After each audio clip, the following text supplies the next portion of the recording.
Hello,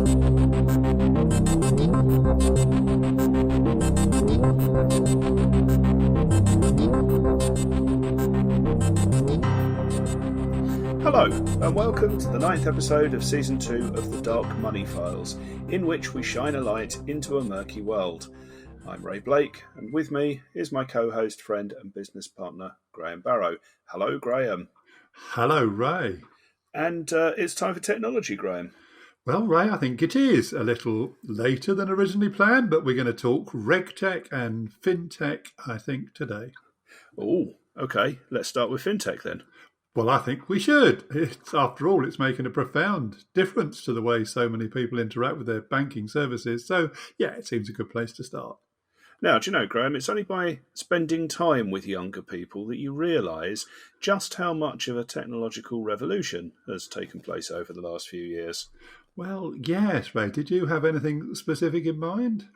Well, a number of things, really, like the number of under-30s who don't wear a watch.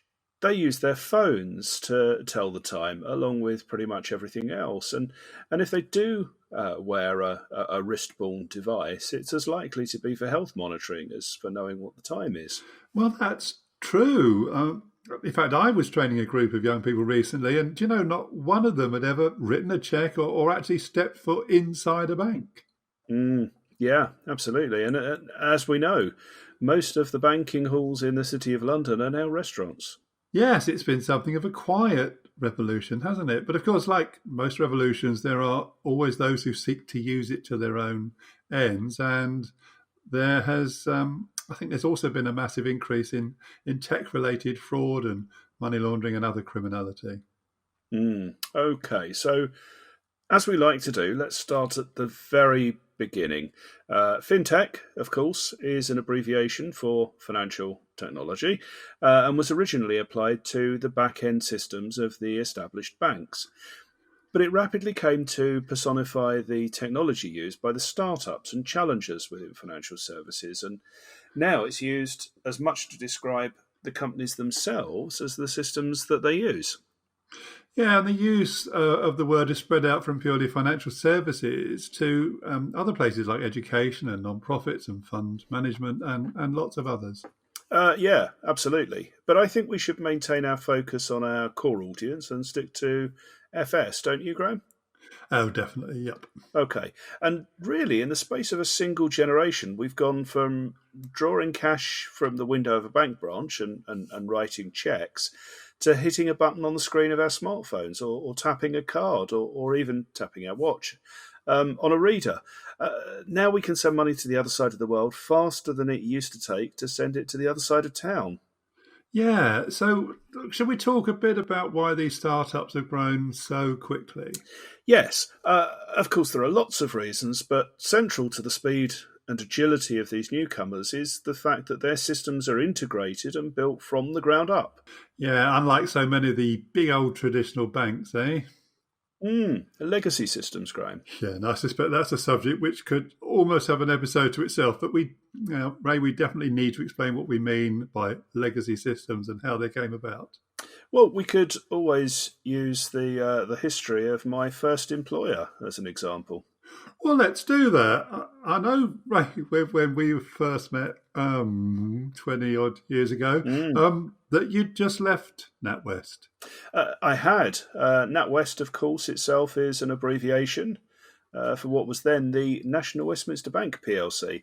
But not so many people will know that its origins date right back to 1658, when Thomas Smith opened his first bank in Nottingham and rather imaginatively called it Smith's Bank. Well, I didn't know that. Oh, not just you, Graham, I suspect. The Smith family were very much the Rothschilds of their day and opened a number of banks around Nottingham, Hull and Lincoln, and eventually in London. It was eventually acquired by the National Provincial Bank in 1918. National Provincial had been founded in 1833, a year before the founding of the Westminster Bank in 1834. Those two banks eventually merged in the late 1960s and also along the way acquired District Bank, Coutts and Ulster Bank. Right. So a fairly checkered collection of entities along the way. And then, of course, came the what should we call them? The shenanigans at the end of the 1990s. Yes, shortly after I'd left them. No coincidence? Well, right. Yes, Graham. Coincidence. All right then. Yeah, no. NatWest announced that they were going to merge with Legal & General, which was, I would say, pretty poorly received in the city. And that prompted both Bank of Scotland and then almost immediately the Royal Bank of Scotland to each launch hostile takeovers. A battle, as we know now, was won by the Royal Bank of Scotland, RBS. Yes, and I think we all know what happened 8 years later when we came to the credit crunch. Well, indeed. But from our point of view, because NatWest, to a large degree, maintained separation of the different brands, as had RBS, who themselves had a similar history of mergers and acquisitions, you end up with a bank which has a multiplicity of computer systems, many of them quite outdated, but which are endemic to the running of the company. And the cost and complexity of replacing them becomes both prohibitive and technically extremely challenging whilst maintaining a full range of services. Yeah, and they're not just old systems, are they, Ray? They run on pretty old programming languages. Yep. I remember reading an article not so long ago about this 75-year-old American called Bill Hinshaw, who set up a company called COBOL Cowboys because so many of the bank's legacy mainframe systems still use what is now a 60-year-old programming language, COBOL, frankly, that very few youngsters have ever heard of, let alone learned.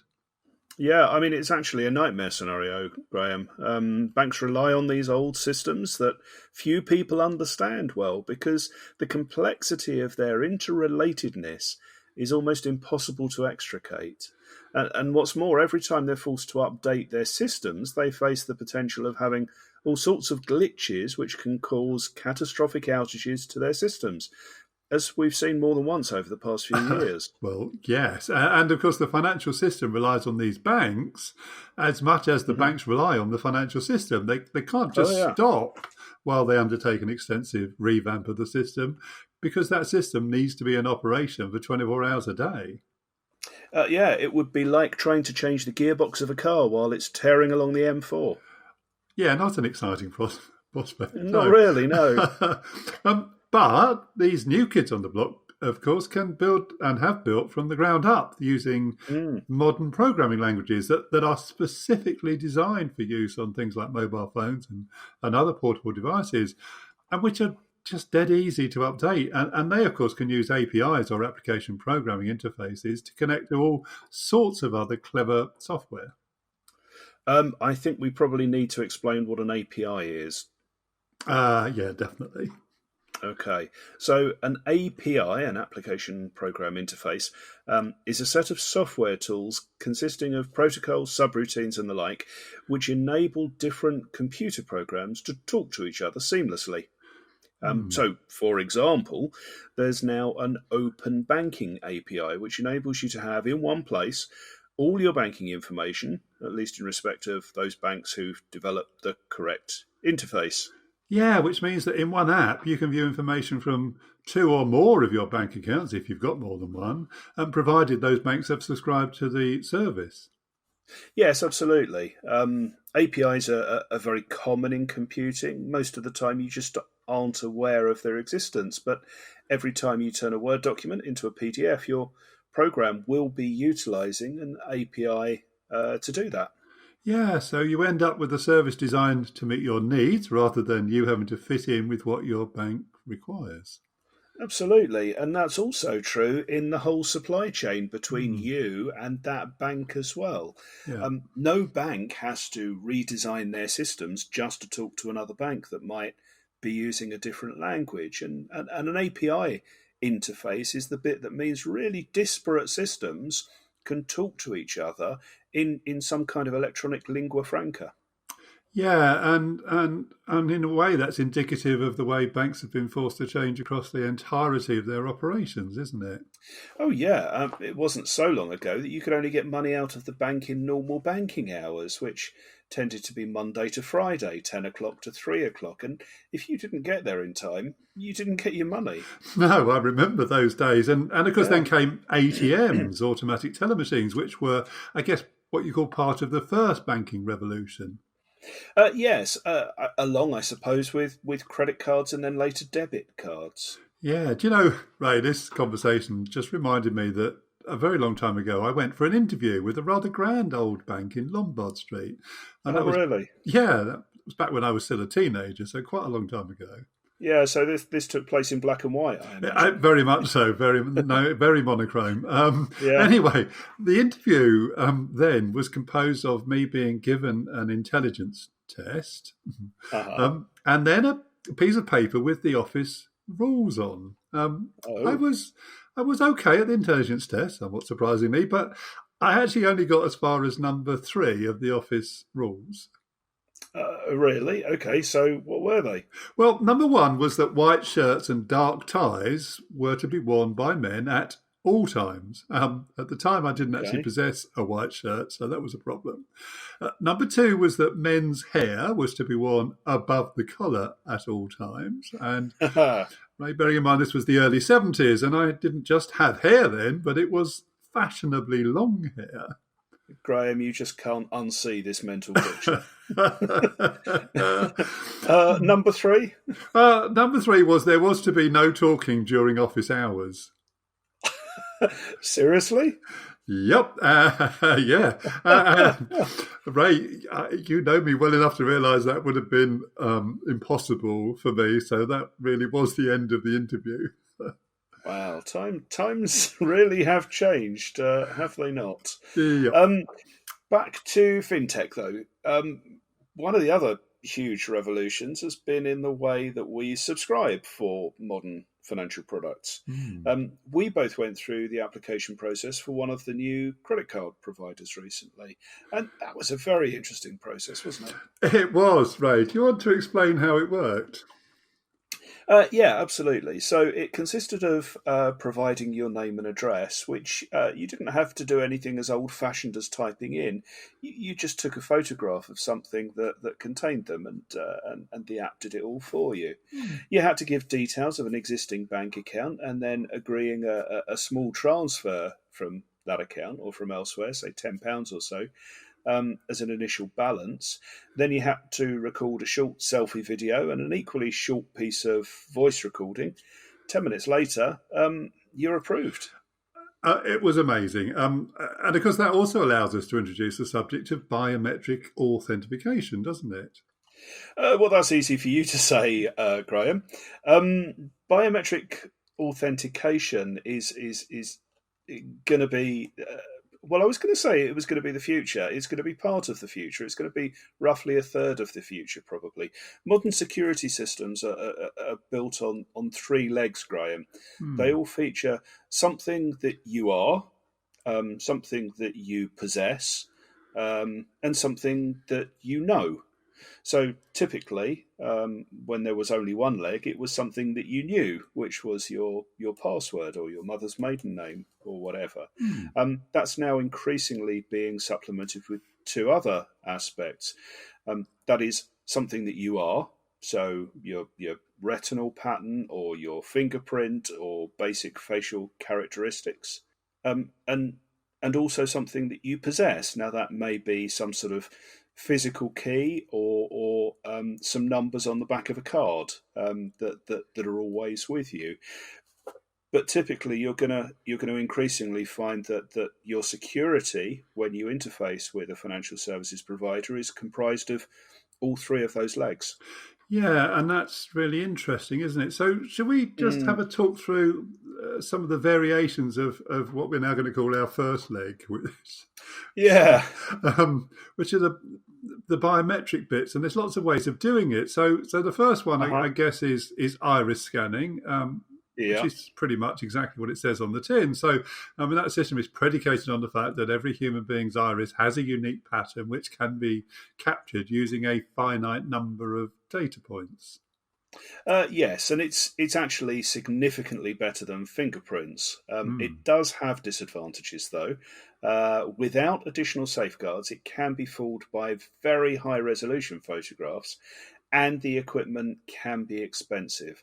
And some eye operations can alter the iris to such a degree as to render the subject to the likelihood of repeated false negative scans, Which would be annoying. to say the least. And then, of course, we have voice recognition and facial recognition. Yes, although from a fintech point of view, they should be more properly called voice and face verification. The point is to verify that the person is who they say they are, rather than just trying to work out who they are. Hmm. So you would use it to verify in the same way that a detective famously uses fingerprints. It's no good just having a fingerprint if that person isn't in a system somewhere, or you don't know whose identity you think you need to verify. Yeah. But by having an assertion of identity and then linking that with a proffered voice or facial image or artifact, you can then provide verification that the person is who they assert that they are. So, an example of this is using a video link where someone is holding up their passport and then using software to confirm that the person on the link is the same as the picture on the passport. And that can be highly effective and relatively cheap to put in place. Yeah. So one of the other things that I don't think is widely known is that all modern passports have an NFC or near field Mm. communication chip embedded into them, which Hmm. contains unique information matching what's known as the MRZ. It's a bit of an acronym or Hmm. abbreviation episode, isn't it? But the Yes, it MRZ, is. the MRZ is the machine readable zone, which is the bit at the bottom of the information page when you put your passport in a Hmm. scanner that gets read. And that information can currently be read by Android phones, and so we're told will also be readable by iPhones once the chip reader is switched on in the September update to the iPhone operating system. Yeah, exactly. Both of them have NFC readers in them, which means that Mm. you will be able to get your phone to read the NFC chip and then hold the passport up to the camera so someone, or probably more likely a computer, can then confirm that the passport, the MRZ, and the info on the chip, and your face, of course, all match. Now, obviously, criminals will be trying to work out how to get round these systems, like with high Hmm. quality photos and a stolen passport, or even a 3D printed head. But there's also some fascinating new tech that flashes all sorts of coloured lights at you while you're being videoed, that makes it virtually impossible for a facsimile to be read as if it were real. You know, this is starting to sound like an episode of Star Trek, Ray. It is, and yet all of this is current technology. And we've rather cleverly started to introduce elements of RegTech or regulatory technology into the conversation, haven't we? Cleverly or maybe accidentally, but either way, it serves to underpin just how much the advances in programming and processing power and let's face it, extremely clever algorithms are making Mm. inroads into all of our lives. Yes, and did you see that Heathrow Airport here in the UK is trialling a facial validation system this summer to remove the requirement to show your passport as you go through border control? Yeah, so there was an article I saw in the Times a few weeks ago. Apparently, it will be an opt in system, which I think is good because not everyone is comfortable about the ability to be tracked and identified automatically as they go about their business. Yes, and of course, I'm sure if you don't opt in, they genuinely won't record the images nor seek to process them in any way. Of course Hmm. not. Mm. And that's an important point and one we should come back to. A lot of these new technologies, and we've yet to talk, of course, about artificial or augmented intelligence and machine learning, um, have potentially deep and as yet unknown or unexpected impacts on our daily lives. And the consequences and therefore the ethics around their use becomes an extremely important question. Do you know, that's really true. And this subject is just so vast. I feel all we've been able to do really is scratch the surface in this episode. And there are, I'm sure, a whole host of different areas where we and our listening audience might feel we want to talk about. Which is an excellent and apposite moment to invite those listening to send in via all the usual channels, direct via email, via the Dark Money Files website or through social media, any specific areas of new technology they'd like us to discuss. Yeah, because we like talking about technology, frankly, so we don't mind at all. I think we should probably also have a quick chat about our plans for the coming few weeks. I know you're about to go away, Ray, for a very well-earned break to actually the other side of the world. Indeed, yes. I'm off to Tokyo in a few days' time to catch up with my middle son, who's off on a gap year trip around the world, and who I haven't seen for quite a few months now. And that very clearly takes precedence. I know we're going to do our best to get one or more episodes in the can, as they say, before you go. Get you. I know.